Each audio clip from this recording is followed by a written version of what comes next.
Nathan Gill.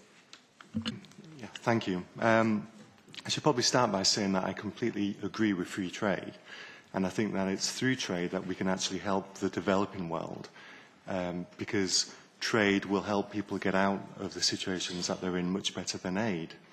Now, some of the things that people have been saying, just to pick up on, one of the things, I really don't think it's practical to involve all developing nations in TTIP, because already it's going to take years to get this through. If you start involving other players, it's going to absolutely kick it into the long grass and become impractical.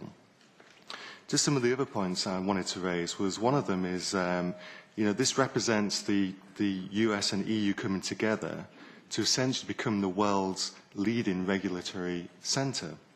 And given the size of the two economies of the EU and the US, their powers in international trade will be locked together, and it could be very intimidating to smaller economies.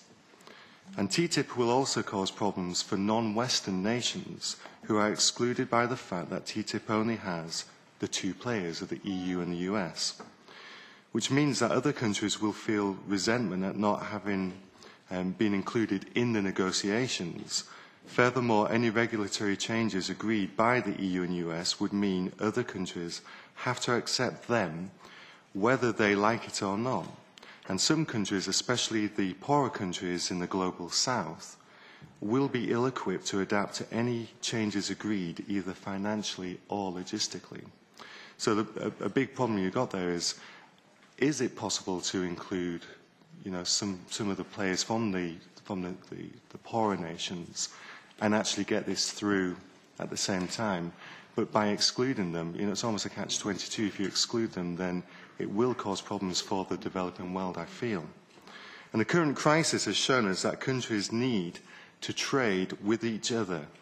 Iceland was able to recover in part from the economic crisis by signing a free trade deal with China. However, TTIP could have the impact of making trade more exclusive between big players and not the small and the medium countries that so desperately need to become more integrated and active in the global trading system. So TTIP is not inclusive. And also, international trade is extremely vital to ending foreign aid dependency. Goodwill counts for a lot in international trade, and TTIP will spite non-EU actors and could complicate future trade negotiations at both the bilateral and the multilateral level.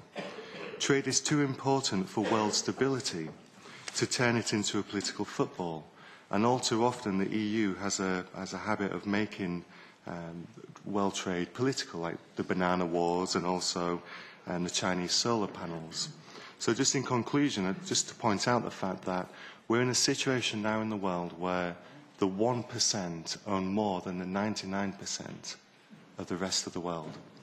And the gap between the rich and the poor is bigger than it's ever been, and it's actually the biggest it's been since the 1970s, which was where it was the closest.